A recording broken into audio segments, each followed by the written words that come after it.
5h30 ou à peu près. Bon, une nuit pas terrible, avec un peu le contre-coup de la difficulté à s'hydrater hier avec la chaleur. Je pense que c'était un peu incontournable. J'ai déjà replié la moitié des affaires. J'ai plus que la tente là maintenant à replier, puis après ranger un peu le contenu du sac. Mais je pense que la tente dans le noir, on la voit pas encore. Alors, l'aire de bivouac de La Silas a été ravagée par le ravinement, dites donc. Donc elle est pas top. J'ai juste profité des toilettes, moi. Mais finalement, j'étais mieux où j'étais, ça c'est la nuit dernière. Je quitte La Silas, monter au col de Ly. Et du col de Ly, je vais essayer de voir un chemin que j'ai repéré, qui n'est pas le sentier des Traboucaires, pour monter aux Salines, où je pense faire une pause.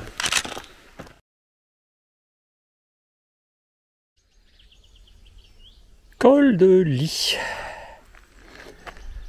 Alors, plutôt que d'aller attraper le chemin des Traboucaires par le portail qui est là, je vais tenter de longer la frontière. Il y a un chemin et normalement, a priori, je rattrape le sentier des Traboucaires en ayant bien coupé. Expérimentation. Bonne petite montée par une piste.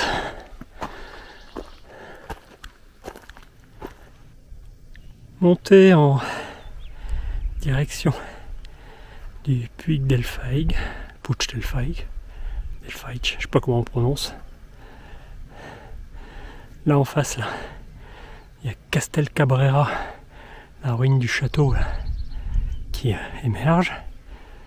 Si pour ceux que ça tente, on peut faire un petit bivouac précaire. Alors, faut pas qu'il y ait du vent.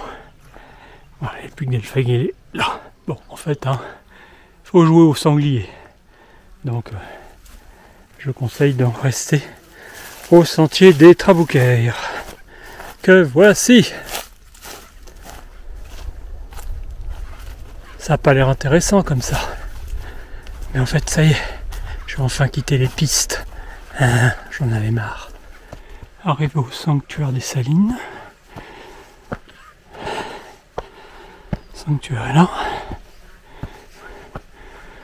Moi je vais faire une pause fraîcheur par là.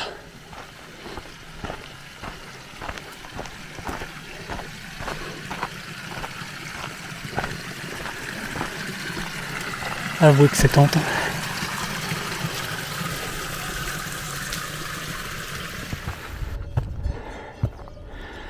Voilà, sanctuaire des Salines.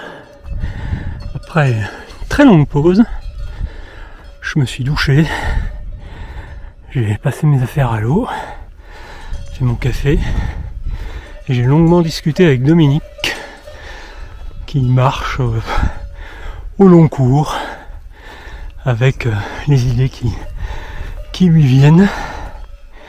Discussion très sympa, très agréable. On commence à faire des rencontres sur cette balade, n'est-ce pas?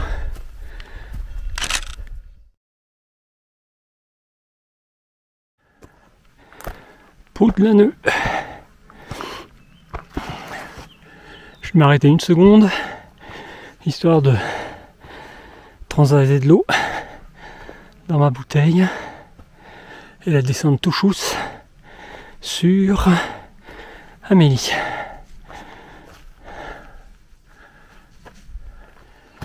Forêt, forêt, nous ne parlons jamais assez des forêts. Je profite de la fraîcheur des ombrages avant la descente caniculaire sur Amélie que je vais amorcer d'ici un petit quart d'heure. Plus de 1000 mètres de descente. pour aller rejoindre la fournaise. Youpi!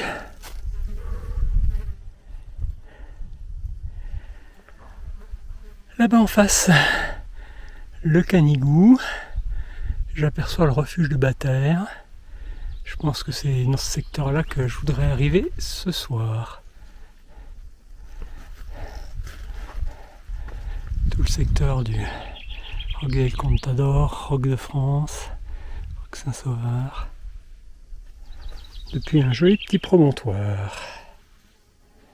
Allez, on va retrouver le chemin juste là.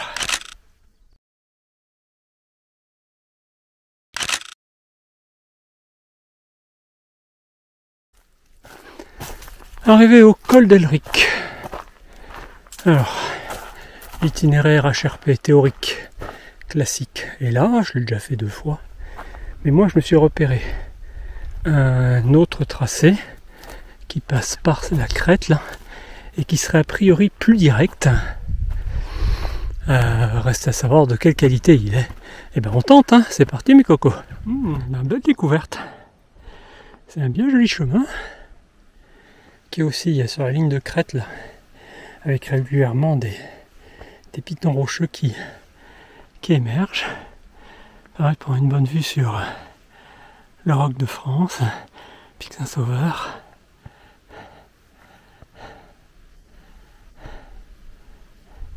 Camp Nou là en dessous je pense. Camp Félix. Le Canigou là-bas droit devant. Et toute la ligne de crête sur laquelle je serai, j'espère, demain. Voilà, je continue encore par là.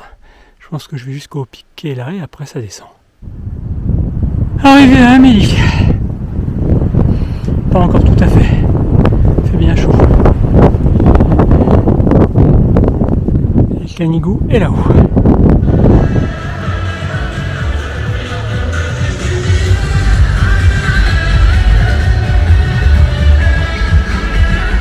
Oh, ça court! 34 degrés, 16 heures. On va essayer d'éviter le coup de chaud dans l'ascension. Au fur et à mesure que la fraîcheur va arriver, ça ira mieux. Mais c'est le démarrage qui est risqué.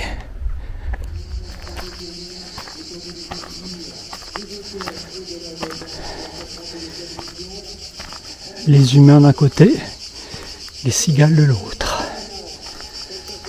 Je marche très lentement, éviter la surchauffe. Que cette montée est difficile. J'ai déjà fait une pause après à peine 200 mètres de dénivelé.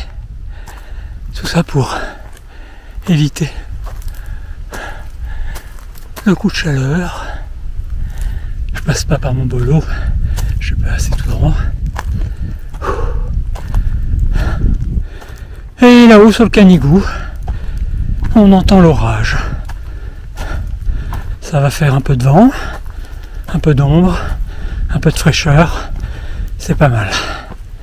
Je continue d'avancer très lentement et attendre que le jus revienne un peu. Une fois que ça se sera rafraîchi et moi aussi. Bon, vraiment rincé pour cette montée. Un peu le même phénomène qu'hier soir. Là. Chaleur, fin de journée. Manque de préparation. Donc là, je suis au col de la Réducta. Voici la prise d'eau.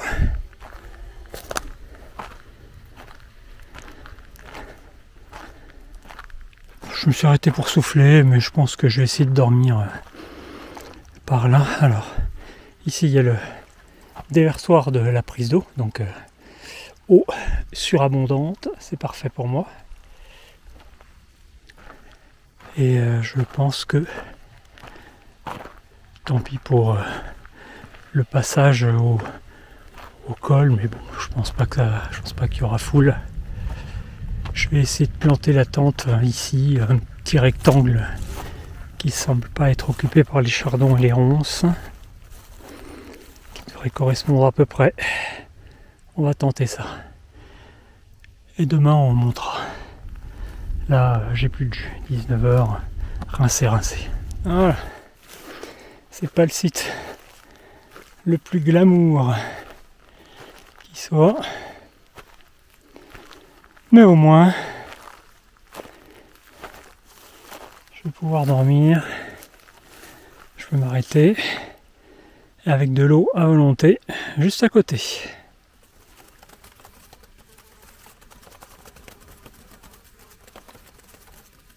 Les joies de la vie dans une tente.